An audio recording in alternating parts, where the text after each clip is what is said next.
My name is Rhapsody. This is my writing autobiography project, and I've decided to insert video clips as a way of walking you through each one of the slides. So I have the slide presentation here on my computer, and I'll be sort of talking through in sections. So the first question pertaining to I am a writer who likes. As I started doing this project, before I made it into slide format, I just wrote and came up with a lot of things that ended up not making it in, but they were interesting questions that didn't seem juicy to me at first, but really did prove to be so. So in my presentation on this slide, you'll see that I've boiled it down and trimmed out some other things and kind of gone down to the core of what are the things that are really important to me as a writer, which I also find to be a list that I'm making or that I'm conceiving of as what I like as a reader, because when I read, I sort of think of what the writer is doing at the same time. So I'm a writer who likes freedom, experimentation and mimicry, aesthetic quality, personal expression and genuine voice, free verse. I like indulgent but not ostentatious word choice. I really appreciate good vocabulary, but not so much that it's out of reach for most people. Editing and proofreading with a paper and pen.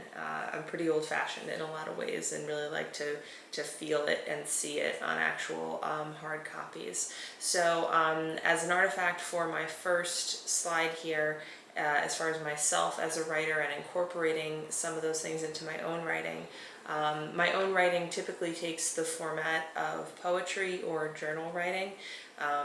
If I'm just writing for myself, that's usually what I'll be doing, and in a lot of these other slides I'll be reading portions of my poetry. Also from the artifact standpoint, that is what I've kept over the years. I haven't kept all my school essays, although I held on to them for a bunch of years, but then finally purged them at some point. But my poetry is meaningful to me, and so it's something that I've kept throughout my life. So that really does show sort of me over the years. So I'm actually going to take the camera and show you on the screen two of my poems here that I actually wrote during graduate school in 2008 for a class that I was taking on U.S. Poet Laureates. And I want to show you these two poems and read these two poems to you because they incorporate a lot of the qualities of the bullet points that I just read. So here we go.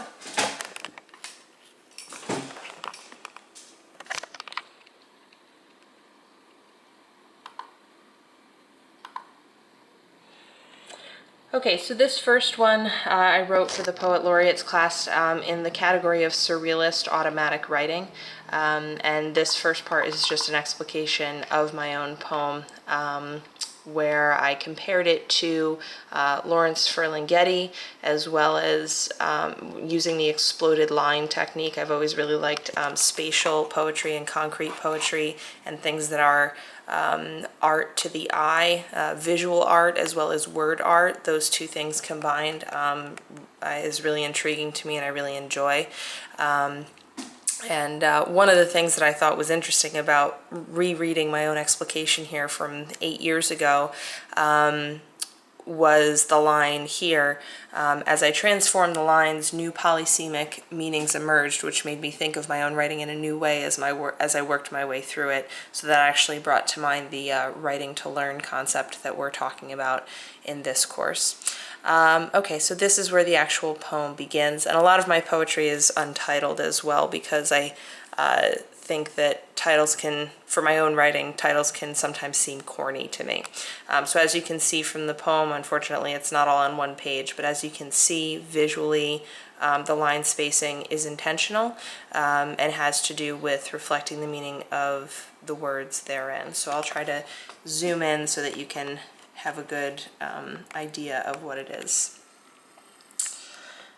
You ready? Go, she said, as I wasn't ready and was still writing the title on my paper for future reference. Everything is always for future reference. God, I'm such a pack rat, an optimist, hoarding boxes and shelves full of old notebooks and handouts, even the ones I hated and would never go back to. There's something basically sacrilegious about throwing away a book.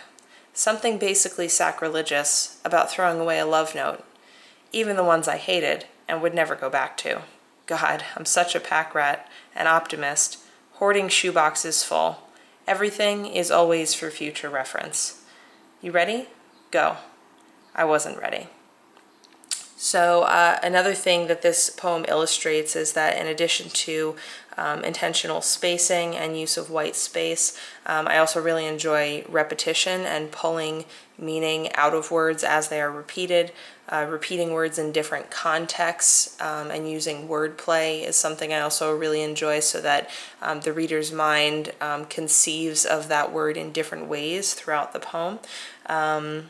And two of the authors who have influenced me as far as the spacing goes are E.E. Cummings and Lawrence Ferlinghetti, who both do that similar type of work in their own poetry. Okay, so the second poem that I'm going to read to you is also from an earlier point in my life. This was at some point during college. This was not written for a class, but was just written for myself. And this poem has an allusion to Theodore Rothke and My Papa's Waltz, although the content matter is not exactly the same. I really enjoy, allusions and that kind of thing as well. So this is an illustration of that. And while this, the line format of this poem is more traditional than the last one, definitely line placement and word placement, as well as capitals, using capitals or not, all of those things are intentional always when I write poetry for, again, aesthetic effect. So, and pulling meaning out of the aesthetic effect. It was quiet like death. Quietly, the rain poured softly down inside me. My innards became mud. Dry, parched dirt made moist and yielding by some inconsolable flow. Fluid, changeable, given to crying. Myself is water.